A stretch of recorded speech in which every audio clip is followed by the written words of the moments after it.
Hmm. So that's how season 1 of Star Trek Picard ended. Okay. Not what I expected.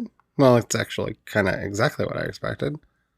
It's kind of what I predicted, based on what they were doing. So the predictability held through to the end. Huh. I don't know how to take this season. I don't know how to take any of this. But we're going to work it out on today's Project Shadow. Can you hear me? I have something to say.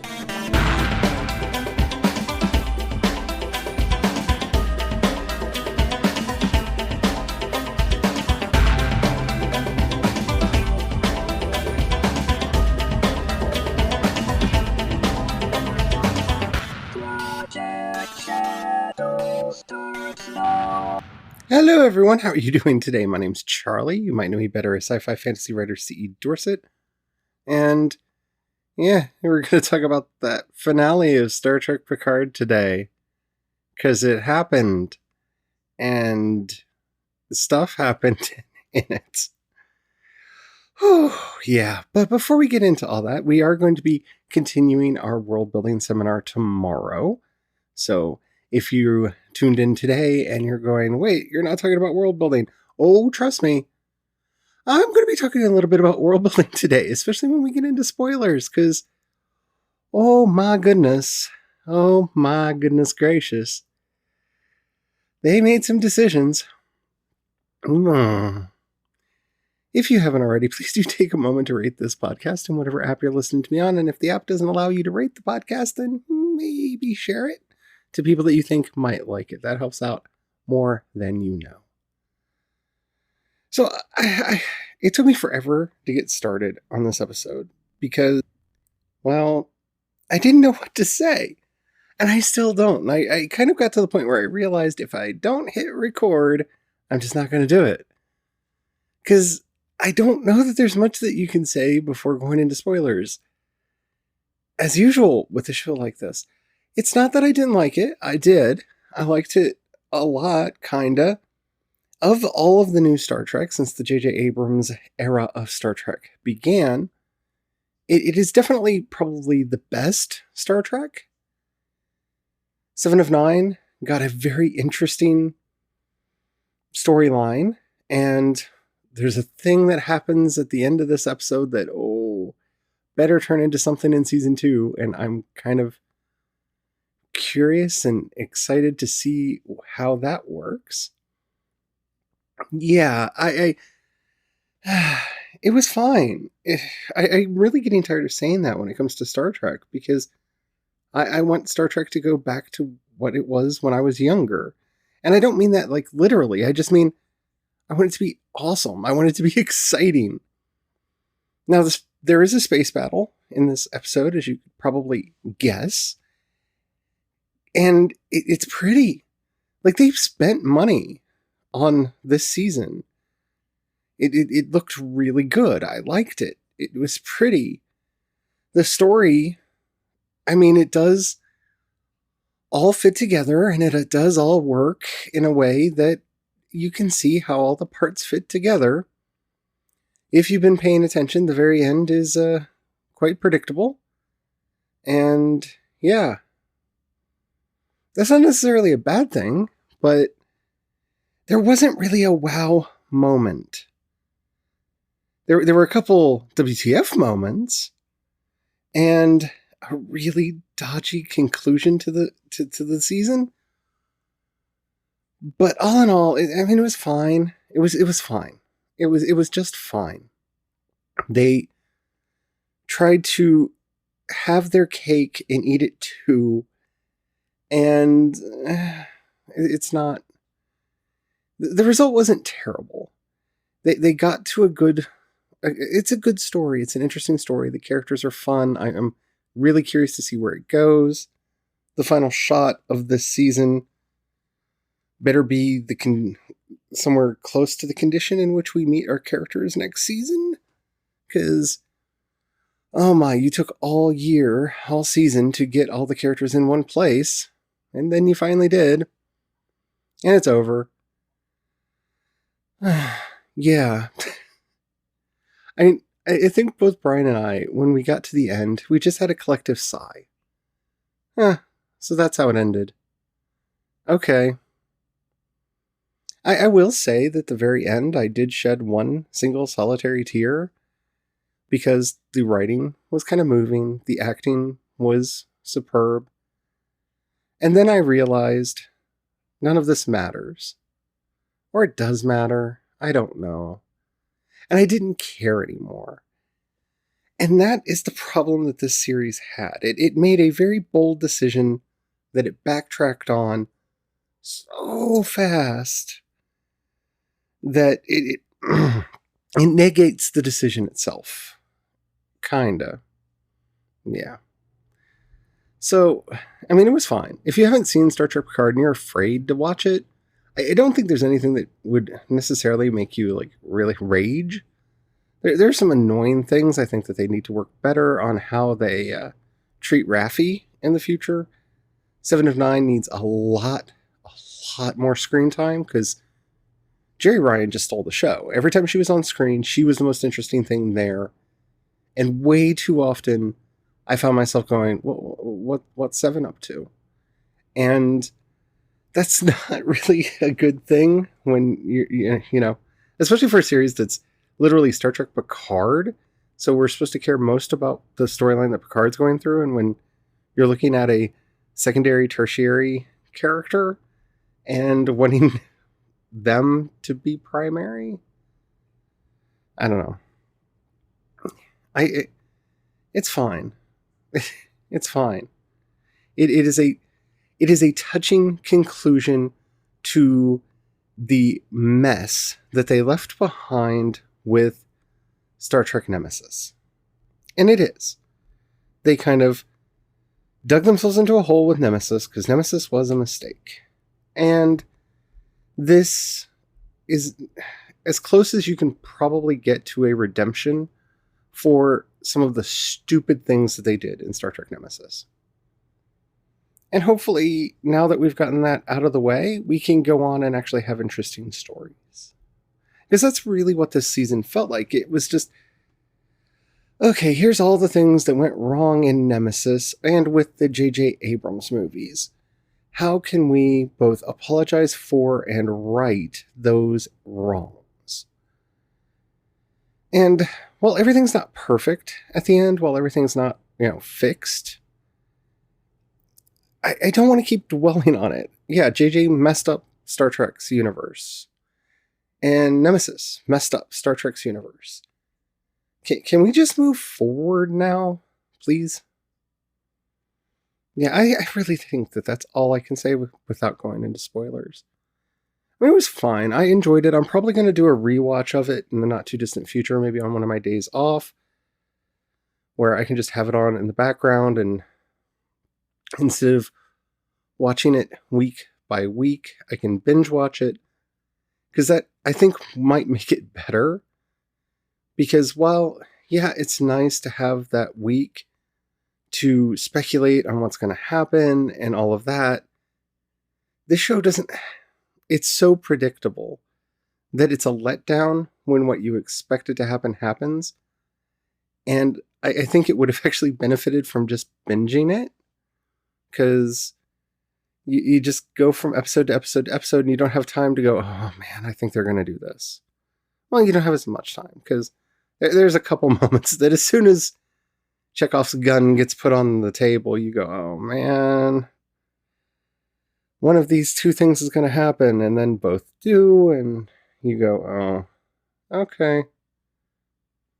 So let's just go into spoilers, shall we? If you have not seen Star Trek Picard, Et in Arcadia Ego Part 2, and you don't want to know anything, spoilers are incoming in 5, 4, 3, 2, 1. So let's talk about Data. I think we need to start there, because that's the kind of both sides of this episode, of this season. We begin with the dream of Data, and we end with the simulation of Data. And it's a nice bookend, Because like I said, it helps with the whole like apologetic for Star Trek Nemesis that this series was about. The most powerful moment for me was when Ghost Picard came to pick up Ghost Data, and they go off into the beyond when both Picard and Data die. That was moving. That was touching. That's where I got my single tear. But it is what it is. I mean, it does very roundly refute the idea that Raffi said earlier, we don't have a soul. So there's that, I guess. I don't know. It was an interesting moment. I kind of liked it. I don't think they should have done the aging effect on Data. I think that was weird and distracting. But okay, we finally got a touching send-off for Data. I'm fine. Can we move on now? As far as killing Picard, they should have left him dead. Honestly, they should have left him dead. His sacrifice kind of means nothing because they granted him new life. They resurrected him. I guess he's now the Jesus Christ of the synths because he died, was buried, and was resurrected all on the same day, I guess. And I love how they went out of their way to say, look, we didn't give you any superpowers. You're going to just be the same old man that you were before, and we algorithmically programmed that you'd have around the same amount of years that you would have had if you hadn't had the brain abnormality. Okay, fine. So he's Picard, but he's not Picard because we saw Ghost Picard leave with Ghost Data. So the Picard that we knew is dead, and this is a new Picard, but it's not a new Picard because it's all of his memories. And Raffi doesn't believe that there's a soul and is very upfront about that, but we kind of see Picard's soul and we kind of see Data's soul, which was kind of a nifty thing to watch. Kinda thing. Just pick a side. I mean, just pick a side. Pick a lane. Pick a destination that you want to get to and go there. That's what I want from my Star Trek. Just pick a line. Pick a lane. So, yeah. The space battle was pretty. The when the orchids went up in the air, I mean, that was really, really pretty. The weird use of the Picard maneuver with the magic MacGuffin was a thing that happened, and it was really nifty looking. So, okay, fine. I'm not gonna... I know some people are probably gonna jump all in on that, but it is what it is. It's not what I have the biggest problem with Star Trek Picard. It wanted to try to appease all people because that's the era that we're in now. It's what made The Rise of Skywalker just kind of not work as well as it should have, because they tried to find this middle road where they could, make happy all the people that were happy, that liked The Last Jedi, and also make happy the people who didn't like The Last Jedi. So Rose is still in it, but she doesn't really get to talk or do anything. And this stuff. And that's kind of what the show felt like. Like, if you are somebody like me who is a person of faith, well, you get to see Ghost Data and Ghost Picard. So, see, there's an afterlife, and isn't that beautiful? And if you're an atheist and you are a nihilist and you believe that we just blink out of existence when we die, well, you got Raffi essentially stating that. So, aren't you happy? And if you are kind of a pacifist, you have Picard really pushing for negotiation, but we have Riker and everybody else kind of ready to just take names and kick butt if that's what needs to happen because war. So everybody's happy, right? Right? I mean, everybody? Yeah. I mean, it just doesn't...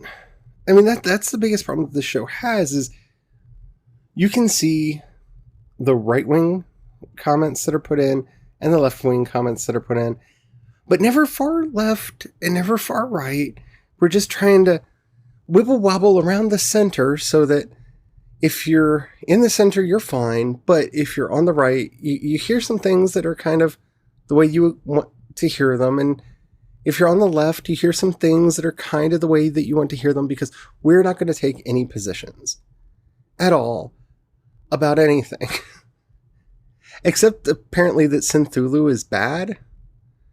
Okay, so if you haven't watched it and you're still listening to me, at one point the AIs, the synths turn on this beacon that opens this weird hell void in the sky. I mean, if you saw Hellboy 1, it's basically the end of Hellboy 1. Big sky beam, sky rips open, Evil Cthulhu starts trying to put his tentacles through, except for Evil Cthulhu is like robotic.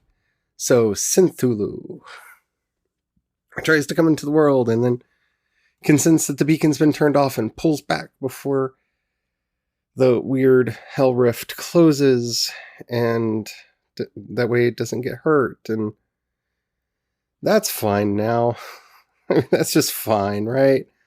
I mean, maybe we'll touch on that in further seasons. Who knows? But, it's fine. It's fine. There's a weird Synthulu in the sky that lives in a hell dimension that you can fire a sky beam up and call down because, Dormammu and Thanos and everything else that's done the sky beam hell dimension thingy.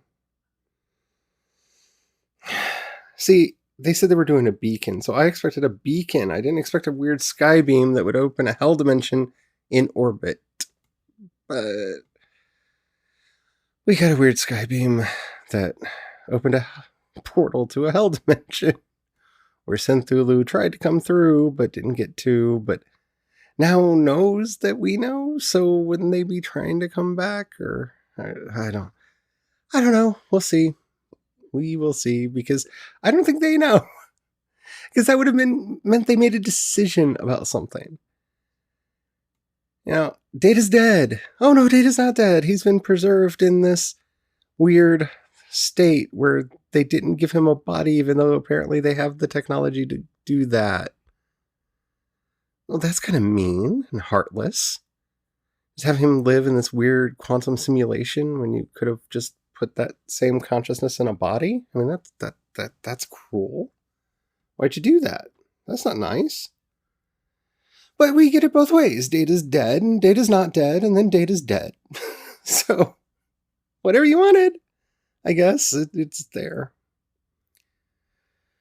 But I guess what I'm supposed to be all excited about is in those final moments as the crew is coming together, and we see Raffi and Seven kind of flirting with each other and kind of holding hands. I'm down for it. I like Raffi. I like Seven. I could see them having a relationship. I'd be fine with that. I mean, they've already pretty much explicitly confirmed that she is a lesbian, if not bisexual. Because, well, I don't know that her relationship with Chakotay, how much that counts. They kind of explored that. This is when she was exploring her sexuality. And I don't know. I don't know how much that. I mean, we'll say bisexual. I'm more on the line that she's probably going to be a lesbian because bi erasure is a thing. We don't like bisexual characters, except of course when they're women. So, they may allow her to be bi. We shall see. But I like the idea of her and Raffi. I think that they would be good together. They're two broken pieces that can try to help each other fix themselves up. I'm down to watch that. That's a show I will watch. That's a show I'm excited to watch. Some of the other things, like I like Soji. I think she's going to be an interesting character going forward. I'm fine with that. I have yet to craft opinions about Synth Picard, because we're supposed to accept that he's the same Picard, except for we saw Ghost Picard with Ghost Data and whatever. Yeah, so he is whatever you want him to be. He is a Rorschach test, I guess. But yeah, it happened. And I went to finish a season of new Star Trek and have an opinion other than, that happened. And I haven't in a very long time. And I hope this would be the one. I mean, it wasn't bad. At least, unlike previous seasons of Star Trek Discovery, where I got to the end and I was like, it's fine. It's not really good, but it's fine. I think this was good. I think it's fine. It didn't veer into bad unless, overly predictable plots are a real bugaboo for you. Then, okay, it dipped into bad. But it did what it needed to do. It did what it set out to do. As Blake Snyder would say, it kept the promise of its premise. And I can't be mad at it for that. I just wish it would have made a better promise than it did. I'm excited to see season 2. I'm curious to see where they're going to go with this. Especially because the way they left it, unless Synthulu is going to try to make his way through, or they're going to be doing some kind of showdown with the Romulans, they did kind of leave themselves with a blank slate. I mean, there are a few things, Narek escaped, so there's that. Commodore O has been outed as a half Romulan, and she's in charge of the Tal Shiar fleet, so there's that. That's a storyline that could go forward. Synthulu knows that, oh no, there are evil organics coming after our humanoids, so we may have a kill all humans thing again, which I really don't want, because that was all of last season of Discovery. So too soon, guys. You can't base two seasons back to back like this on the same basic premise like that. It's too much too soon. But yeah, Picard, it happened. It wasn't great, but it was fine. I hope you enjoyed the show. I hope you found my commentary, my befuddled grunting and musing entertaining. If you did and you haven't already, please do rate the podcast in whatever app you're listening to me on. If you have any questions, comments, or topics you'd like to hear discussed on the show, down in the show notes you'll find a link to the voice message system. Keep it short, keep it clean so I can use it on the show. I would love to hear from you. You can also find me on Twitter and Instagram. I'm CE Dorset on both, and you can find links to everything that I do over at projectshadow.com. Just a note, I have been posting a lot more in the Facebook group, so if that's a thing that you are interested in, you can find me there. That's linked from the site as well. In the show notes, you'll also find a link to both my Patreon and the listener support. If you are capable of helping maintain, sustain, and grow the things that we're doing, it would be greatly appreciated. If not, well, first of all, thanks to everyone who does that. If not, don't worry about it. These are tough times for everybody. This is what we get for my husband owning a restaurant and me running an entertainment thing. Wow, okay. We made smart life decisions. Anywho, if you don't have any money right now, or you don't feel like, giving money or anything, that's fine. But if you know anybody you think would like this podcast, please do share it with them. That helps out a lot. Tomorrow's show, unless something happens that I feel like we really need to talk about, we will be returning to our World Building 101. I hope you're enjoying that series. And then, so as we're going through all of this, stay safe, please stay well, and don't forget to have the fun. Bye.